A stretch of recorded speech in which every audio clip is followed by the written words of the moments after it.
ओम शांति। आज 19 मार्च 2025 के बाबा के अनमोल मधुर महावाक्य सुनेंगे।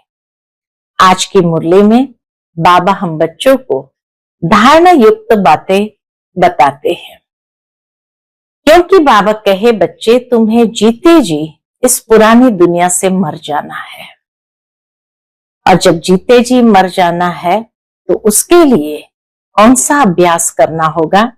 जितना हो सके देही अभिमानी रहने का अभ्यास करना होगा। सवेरे सवेरे उठकर अच्छा पुरुषार्थ करना है। एक बात को याद करने का पुरुषार्थ करना है। लक्ष्य रहे कि कोई भी देहधारी की याद न आए। निरंतर बाप और 84 के चक्र को याद करो तो भी बाबा कहे अहो सौभाग्य कहेंगे। ये पुरानी दुनिया, पुराने देह का भान छोड़ते जाना है। तो सुनते हैं आज के बाबा के अनमोल मधुर महावाक्य। ओम शांति। मीठे बच्चे, तुम्हें इस पुरानी दुनिया, पुराने शरीर से जीते जी मरकर घर जाना है। इसलिए देह अभिमान छोड़ देही अभिमानी बनो। आज की मुरली से प्रश्न है, अच्छे अच्छे पुरुषार्थी बच्चों की निशानी क्या होगी। उत्तर, जो अच्छे पुरुषार्थी है वह सवेरे सवेरे उठकर देही अभिमानी रहने की प्रैक्टिस करेंगे। वह एक बाप को याद करने का पुरुषार्थ करेंगे। उन्हें लक्ष्य रहता है कि और कोई देहधारी याद न आए। निरंतर बाप और 84 के चक्र की याद रहे, यह भी अहो सौभाग्य कहेंगे। ओम शांति। अभी तुम बच्चे जीते जी मरे हुए हो। कैसे मरे हो? देह के अभिमान को छोड़ दिया तो बाकी रही आत्मा। शरीर तो खत्म हो जाता है, आत्मा नहीं मरती। बाप कहते हैं जीते जी अपने को आत्मा समझो और परम पिता परमात्मा के साथ योग लगाने से आत्मा पवित्र हो जाएगी। जब तक आत्मा बिल्कुल पवित्र नहीं बनी है तब तक पवित्र शरीर मिल न सके। आत्मा पवित्र बन गई तो फिर यह पुराना शरीर आप ही छूट जाएगा। जैसे सर्प की खाल, बाबा के जैसे सर्प अपनी खाल को छोड़ देता है, ऐसे आप ही ये पुराना शरीर भी छूट जाएगा। जैसे सर्प की खाल ऑटोमेटिकली छूट जाती है, उनसे ममत्व मिट जाता है। वह जानता है हमको नई खल मिलती है, पुरानी उतर जाएगी। हर एक को अपनी अपनी बुद्धि तो होती है ना। अभी तुम बच्चे समझते हो हम जीते जी इस पुरानी दुनिया से, पुराने शरीर से मर चुके हैं। फिर तुम आत्माएं भी शरीर छोड़ कहां जाएंगी? अपने घर। पहले पहले तो ये पक्का याद करना है, हम आत्मा है, शरीर नहीं। पहले पहले ये बात पक्का याद रखना है, हम आत्मा है, शरीर नहीं। आत्मा कहती है बाबा हम आपके हो चुके, जीते जी मर चुके।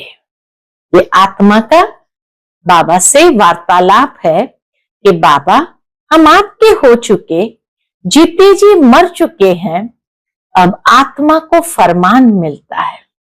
अब बाबा आत्मा को फरमान देते हैं कि मुझ बाप को याद करो तो तुम तमो प्रधान से सतो प्रधान बन जाएंगे।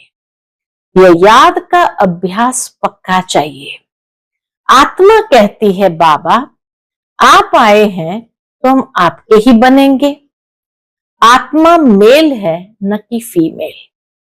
हमेशा कहते हैं हम भाई भाई हैं, ऐसे थोड़ी कहते हम सब सिस्टर्स हैं, सब बच्चे हैं। सब बच्चों को वर्षा मिलना है। अगर अपने को बच्ची कहेंगे तो वर्षा कैसे मिलेगा? आत्माएं सब है भाई भाई। बाप सबको कहते हैं, रूहानी बच्चों मुझे याद करो। आत्मा कितनी छोटी है, यह है बहुत महीन समझने की बातें। बच्चों को याद ठहरती नहीं है। बच्चों की शिकायत रहती है, बाबा आपकी याद ठहरती नहीं है। सन्यासी लोग दृष्टांत देते हैं कि जैसे वो व्यक्ति ने कहा मैं भैंस हूं, मैं भैंस हूं, ऐसे कहने से फिर भैंस बन जाते हैं। अब वास्तव में भैंस कोई बनते थोड़ी है। बाप तो कहते हैं अपने को आत्मा समझो। ये आत्मा और परमात्मा का ज्ञान तो कोई को है नहीं, इसलिए ऐसी ऐसी बातें कह देते हैं। अब तुमको देही अभिमानी बनना है। हम आत्मा है, ये पुराना शरीर छोड़ हमको जाए नया लेना है। मनुष्य मुख से कहते भी है कि आत्मा स्टार है, भ्रुकुटी के बीच में रहती है, फिर कह देते अंगुष्ठ मिसल है। अब सितारा कहां, अंगुष्ठ कहां? आत्मा स्टार मिसल है, सितारा मिसल है, और कोई कहते अंगुष्ठ मिसल है। तो बाबा कहे कहां सितारा, कहां अंगुष्ठ? और फिर मिट्टी के शालिग्राम बैट बनाते हैं। इतनी बड़ी आत्मा तो हो नहीं सकती। मनुष्य देह अभिमानी है ना, तो बनाते भी मोटे रूप में है। आत्मा को भी जैसे मोटे रूप में बना दिया। यह तो बड़ी सूक्ष्म महीनता की बातें हैं। भक्ति भी मनुष्य एकांत में बैठ, कोठी में बैठकर करते हैं। बाबा कहे भक्ति भी मनुष्य एकांत में, कोठी में बैठ करते हैं।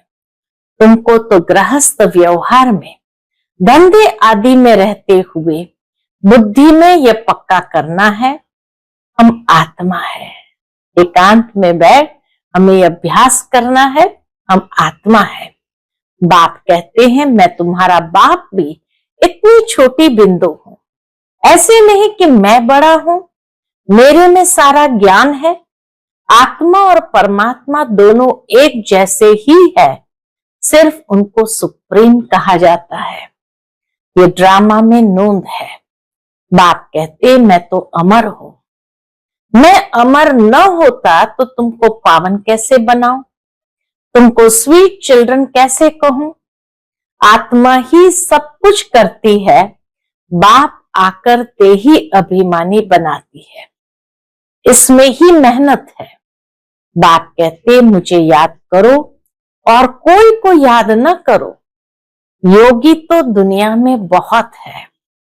कन्या की सगाई होती है तो फिर पति के साथ योग लग जाता है ना। पहले थोड़ी था, पति को देखा फिर उनकी याद में रहती है। अब बाप कहते हैं माम एकम याद करो। ये बहुत अच्छी प्रैक्टिस चाहिए।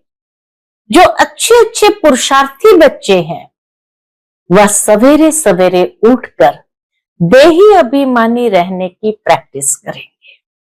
बाबा कहे जो अच्छे अच्छे पुरुषार्थी बच्चे हैं वो क्या करते, सवेरे सवेरे उठकर देही अभिमानी रहने की प्रैक्टिस करेंगे।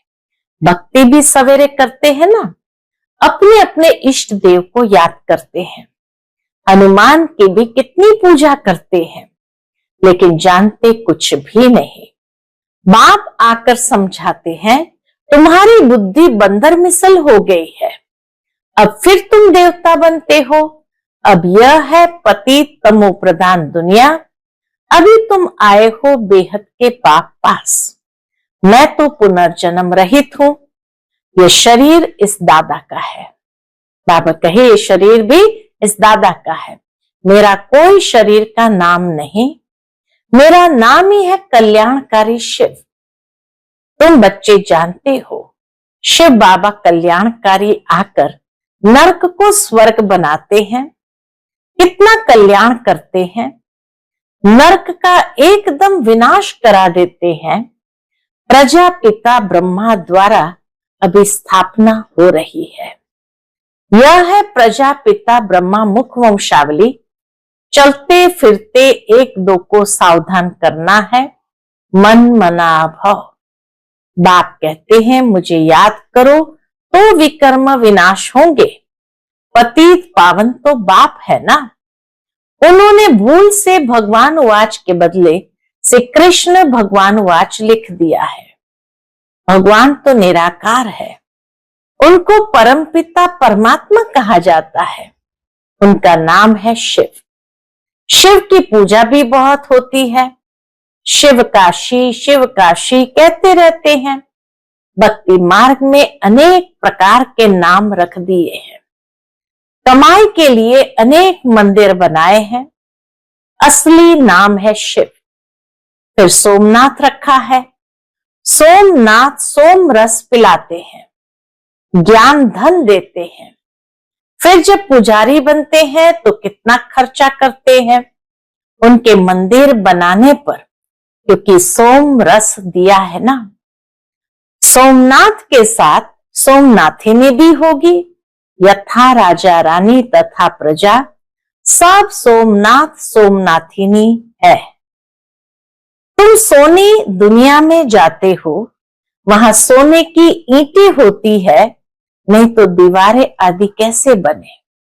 बहुत सोना होता है, इसलिए उनको सोने की दुनिया कहा जाता है। यह है लोहे की, पत्थरों की दुनिया। स्वर्ग का नाम सुनकर ही मुख पानी हो जाता है। विष्णु के दो रूप लक्ष्मी नारायण अलग अलग बनेंगे ना। तुम विष्णुपुरी के मालिक बनते हो, अभी तुम हो रावणपुरी में। तो अब बाप कहते हैं सिर्फ अपने को आत्मा समझ मुझ बाप को याद करो। बाप भी परमधाम में रहते हैं, तुम आत्माएं भी परमधाम में रहती हो। बाप कहते हैं तुमको कोई तकलीफ नहीं देता हूं, बहुत सहज है। बाकी ये रावण दुश्मन तुम्हारे सामने खड़ा है, ये विघ्न डालते हैं। ज्ञान में विघ्न नहीं पड़ते, विघ्न पड़ते हैं इसमें याद में। याद में विघ्न पड़ते, ज्ञान सुनने सुनाने में कोई विघ्न नहीं पड़ते। घड़ी घड़ी माया याद भुला देती है, बेअभिमान में ले आती है, बाप को याद करने नहीं देती है। माया बड़े विघ्न डालती है, बाप को याद करने नहीं देती। ये युद्ध चलती है। बाप कहते हैं तुम कर्म योगी तो हो ही। बाबा कहते तुम कर्म योगी तो हो ही। अच्छा, दिन में याद नहीं कर सकते हो तो रात को याद करो। रात का अभ्यास दिन में काम आएगा। निरंतर स्मृति रहे। जो बाप हमको विश्व का मालिक बनाते हैं, हम उसे याद करते हैं। बाप की याद और 84 जन्म के चक्र की याद रहे तो अहो सौभाग्य। औरों को भी सुनाना है। बहनों और भाइयों, अब कलयुग पूरा हो, सतयुग आता है। बाप आए हैं सतयुग के लिए, राजयोग सिखला रहे हैं। कलयुग के बाद सतयुग आना है। एक बाप के सिवाय और कोई को याद नहीं करना है। वानप्रस्थी जो होते हैं वह सन्यासियों का जाय संग करते हैं। वानप्रस्थ, वहां वाणी का काम नहीं है, आत्मा शांत रहती है, लीन तो हो नहीं सकती। ड्रामा से कोई भी एक्टर निकल नहीं सकता। यह भी बाप ने समझाया है। एक बाप के सिवाय और कोई को याद नहीं करना है। देखते हुए भी याद न करो। ये पुरानी दुनिया तो विनाश हो जानी है, कब्रिस्तान है ना। मुर्दों को कभी याद किया जाता है क्या? पूछते बाबा, मुर्दों को कभी याद किया जाता है क्या? बाप कहते हैं ये सब मरे पड़े हैं। जैसे भगवान ने अर्जुन को दिखाया, ये सब मरे पड़े हैं, तुम तो निमित्त हो।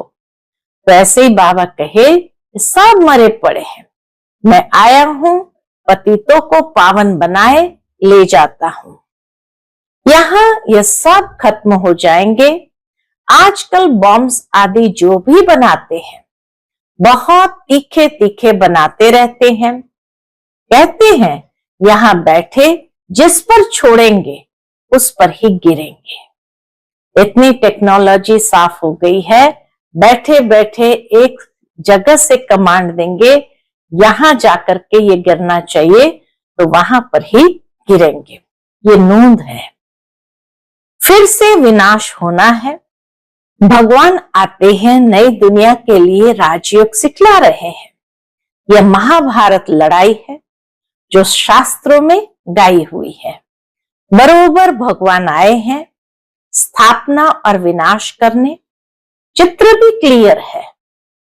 तुम साक्षात्कार कर रहे हो, हम यह बनेंगे। यहां की यह पढ़ाई खत्म हो जाएंगी, वहां तो बैरिस्टर डॉक्टर आदि की दरकार होती नहीं। सतयुग में न डॉक्टर है न बैरिस्टर है, वहां इसकी दरकार नहीं होती। तुम तो यहाँ का वर्षा ले जाते हो, हुनर भी सब यहां से ले जाएंगे। मकान आदि बनाने वाले फर्स्ट क्लास होंगे तो वहां भी बनाएंगे। बाजार आदि भी तो होगी ना, काम तो चलेगा। यहां से सीखा हुआ अकल ले जाते हैं। साइंस से भी अच्छे अच्छे हुनर सीखते हैं, वह सब वहां काम आएंगे। बाबा के जो हुनर यहां सीखते हैं वह सब वहां काम आएंगे। प्रजा में जाएंगे। तुम बच्चों को तो प्रजा में नहीं आना है, तुम आए ही हो बाबा मम्मा के तख्त नशीन बनने।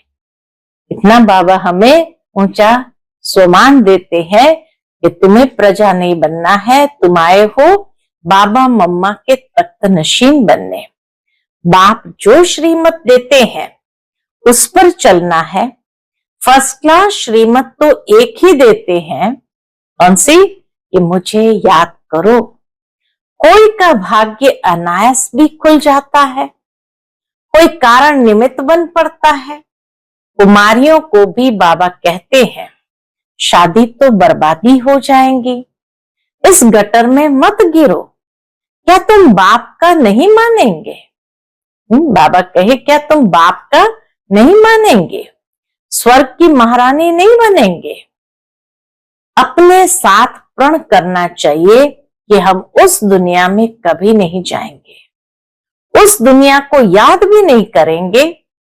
शमशान को कभी याद करते हैं क्या? यहां तो तुम कहते हो कहां ये शरीर छूटे तो हम अपने स्वर्ग में जाए। अब 84 जन्म पूरे हुए, अब हम अपने घर जाते हैं। औरों को भी यही सुनाना है। यह भी समझते हो बाबा बिगर सतयुग की राजाई कोई दे नहीं सकते।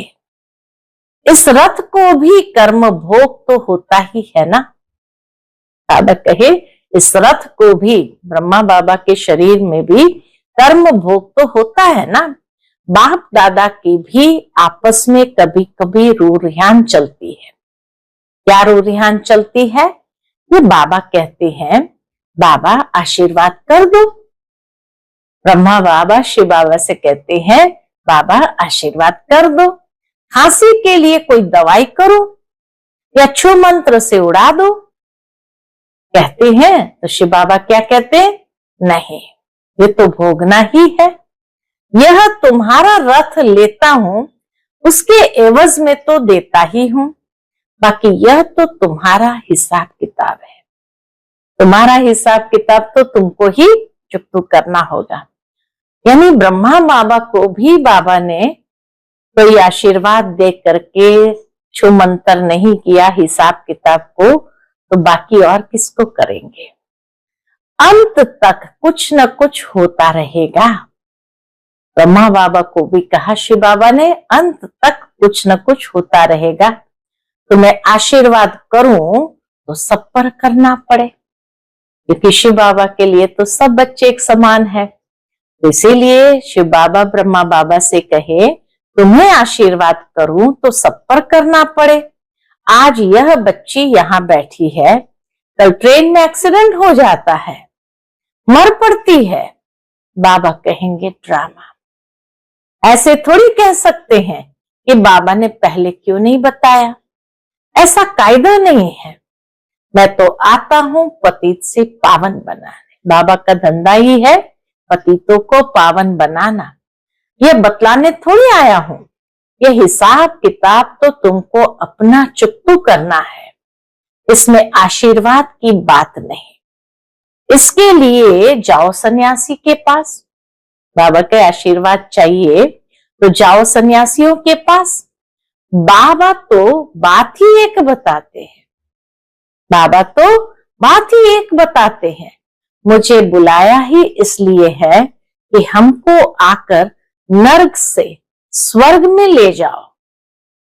गाते भी है हे पतित पावन सीताराम, परंतु अर्थ उल्टा निकाल दिया है। फिर राम की बैठ महिमा करते हैं, रघुपति राघव राजा राम। बाप कहते इस भक्ति मार्ग में तुमने कितने पैसे गंवाए हैं। एक गीत भी है ना, क्या कौतुक देखा।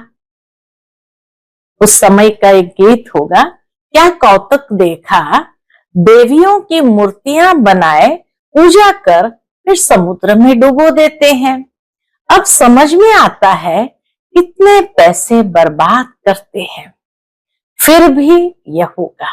बाबा कहे फिर भी यह होगा। सतयुग में तो ऐसा काम होता ही नहीं। सेकंड बाय सेकंड की नोंद है। कल्प बाद फिर यही बात रिपीट होगी। ड्रामा को बड़ा अच्छी रीति समझना चाहिए। अच्छा, कोई जास्ती नहीं याद कर सकते हैं तो बाप कहते हैं सिर्फ अलफ और बे, बाप और बादशाही को याद करो। अंदर में यही धुन लगा दो कि हम आत्मा कैसे 84 का चक्र लगाए आई है। चित्रों पर समझाओ, बहुत सहज है। यह है रूहानी बच्चों की रूरिहान। बाप रूरिहान करते ही है बच्चों से, और कोई से तो कर न सके। जो बाप को जानते ही नहीं उनसे बाबा कैसे रूरिहान करेंगे। बाप कहते अपने को आत्मा समझो, आत्मा ही सब कुछ करती है। बाप याद दिलाते हैं तुमने 84 जन्म लिए हैं, मनुष्य ही बने हैं। जैसे बाप ऑर्डिनेंस निकालते हैं कि विकार में नहीं जाना है, ऐसे यह भी ऑर्डिनेंस निकालते हैं कि किसको रोना नहीं है। बाबा ऑर्डिनेंस निकालते किसी को भी रोना नहीं है। सत्युग त्रेता में कभी कोई रोते नहीं, छोटे बच्चे भी नहीं रोते हैं। रोने का हुक्म नहीं, वह है ही हर्षित रहने की दुनिया। उसकी प्रैक्टिस सारी यहां करनी है। सदा हर्षित रहने की प्रैक्टिस यहां करनी है। अच्छा, मीठे मीठे सिक्किलदे बच्चों प्रति माता पिता बाप दादा का याद प्यार और गुड मॉर्निंग। रूहानी बाप की रूहानी बच्चों को नमस्ते। हम सब रूहानी बच्चों की रूहानी माता पिता बाप दादा को याद प्यार गुड मॉर्निंग और नमस्ते नमस्ते। शुक्रिया बाबा, शुक्रिया। आज की मुरली से धारणा के लिए मुख्य सार है। पहली पॉइंट, बाप से आशीर्वाद मांगने के बजाय याद की यात्रा से अपना सब हिसाब किताब चुकतू करना है, पावन बनने का पुरुषार्थ करना है। इस ड्रामा को यथार्थ रीति समझना है। दूसरी पॉइंट, इस पुरानी दुनिया को देखते हुए भी याद नहीं करना है। कर्म योगी बनना है, सदा हर्षित रहने का अभ्यास करना है, कभी भी रोना नहीं है। आज का बाप दादा का मधुर वरदान हम बच्चों के प्रति है, प्रवृत्ति में रहते मेरेपन का त्याग करने वाले सच्चे ट्रस्टी मायाजीत भव। प्रवृत्ति में रहते मेरेपन का त्याग करने वाले सच्चे ट्रस्टी मायाजीत भव। जैसे गंदगी में कोई कीड़े पैदा होते हैं, जैसे गंदगी में कीड़े पैदा होते हैं, वैसे ही जब मेरापन आता है तो माया का जन्म होता है। मायाजीत बनने का सहज तरीका है स्वयं को सदा ट्रस्टी समझो। ब्रह्मा कुमार माना ट्रस्टी। ट्रस्टी की किसी में भी अटैचमेंट नहीं होती, क्योंकि उनमें मेरापन नहीं होता। गृहस्थी समझेंगे तो माया आएगी और ट्रस्टी समझेंगे तो माया भाग जाएगी। इसलिए न्यारे होकर फिर प्रवृत्ति के कार्य में आओ तो माया प्रूफ रहेंगे। आज का स्लोगन है, जहां अभिमान होता है वहां अपमान की फीलिंग जरूर आती है। जहां अभिमान होता है वहां अपमान की फीलिंग जरूर आती है। आज का अव्यक्त इशारा है, सत्यता और सभ्यता रूपी कल्चर को अपनाओ। आपकी आंतरिक स्वच्छता, सत्यता उठने में, बैठने में, बोलने में, सेवा करने में लोगों को अनुभव हो, तब परमात्मा प्रत्यक्षता के निमित्त बन सकेंगे।